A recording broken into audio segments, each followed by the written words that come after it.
Okay, to set new movie and TV show, will save to other drive in Windows 10 Home. Open settings, click or tap start menu icon, and then click or tap settings,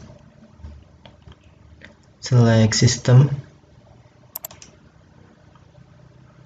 select storage, and then scroll down, select change where new content is saved, and then on new movies and TV shows, will save to click drop down menu and then select drive you want, for example drive D, and then click or tap apply. Okay,